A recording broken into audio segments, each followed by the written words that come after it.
YCP సభ్యులు కొంతమంది దొంగల సభకు వచ్చి సంతకాలు పెట్టి వెళ్తున్నారు. ప్రజాస్వామ్యంలో అది సమంజసం కాదు. దొంగల్లా వచ్చి సంతకాలు పెట్టాల్సిన అవసరం ఏంటి?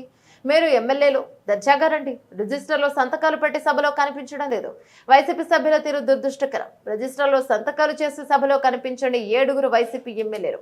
వై బాలనాగిరెడ్డి, తాటిపర్తి చంద్రశేఖర్, రేగం మత్స్యలింగం, విరూపాక్షి, దాసరి సుధా, అమర్నాథ్ రెడ్డి, విశ్వేశ్వరరాజులు మీకు ఓట్లేసిన ప్రజలకు ఇలా చేసి తలవంపులు తేవద్దని కోరుతున్నా. కాదు ప్రజాస్వామ్యంలో కానీ ప్రశ్నలు అడగడానికి సభలో ఉండటం లేదు.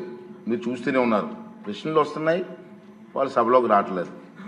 ఈ కారణంగా సభలో ఎవరో ఒకరి ద్వారా మరో 2 ప్రశ్నలు అడిగే అవకాశం కోల్పోతున్నారు. ఇది చాలా దురదృష్టకరం. సభకు ఎన్నికైన గౌరవ సభ్యులు సగర్వంగా సభకు రావాలి. ప్రజలు ఎన్నుకున్నారు మిమ్మల్ని, సభలోకి వెళ్ళి మా సమస్య మాట్లాడమని. సభకు రావాలి. ఎవరికీ కనిపించకుండా వచ్చి సభ్యులు హాజరు పట్టికలో సంతకాలు చేసి వెళ్ళిపోతున్నారండి దొంగలలాగా వచ్చి. మీరు గౌరవ సభ్యులే, ప్రజలు ఎన్నుకున్నారు, మీరు ఎమ్మెల్యేస్. దొంగలలాగా వచ్చి సంతకాలు పెట్టవలసిన అవసరం ఇచ్చింది కర్మ. ఒకసారి ఎమ్మెల్యేగా గౌరవప్రదమైన దీంట్లో ఉండి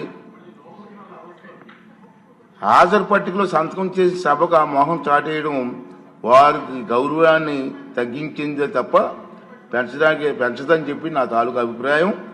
వీరిలో ముఖ్యంగా నా దృష్టికి వచ్చింది వై బాలనాగిరెడ్డి గారు, తాటిపర్తి చంద్రశేఖర్ గారు, రేగం లింగం గారు, మత్స్యలింగం గారు, విరూపాక్ష గారు, మత్స్యరాజ విశ్వేశ్వరరాజు గారు, ఆగిపాటి అమర్నాథ్ రెడ్డి గారు, దాసరి సుధ గారు. మనం చూసాం. మనం గవర్నర్ ప్రసంగం ముగిసిన తర్వాత అంటే ఫిబ్రవరి 24వ తేదీ తర్వాత వేరు తేదీల్లో ఫిట్నెస్ రిజిస్టర్లో సంతకాలు పెట్టేట్టు నా దృష్టికి వచ్చింది. అంత దొంగచాటును వచ్చి ఒక దొంగల మాదిరిగా సంతకాలు పెట్టవలసిన అవసరం లేదు. కానీ వారు ఎవరు కూడా నాకు సభలో కనిపించలేదు. సంతకాలు ఉన్నాయి కానీ సభలో కనిపించారండి మీకు ఎవరికన్నా? నాకైతే కనిపించలేదు. ఇది ఎంతవరకు సమంజసం వారే నిర్ణయించుకోవాలి. మనల్ని ఎన్నుకున్న ప్రజలు మనం ఆదర్శంగా నిలవాలి తప్ప ప్రజలకి, మీకు ఓట్లేసిన ప్రజలకి తలవంపులు తెచ్చేలే ప్రవర్తించకూడదని చెప్పి నా అభిప్రాయం. ఈ సభ ముందు పెట్టాలని చెప్పి నేను ఈ 2 విషయాలు మీకు తెలియజేస్తున్నానండి.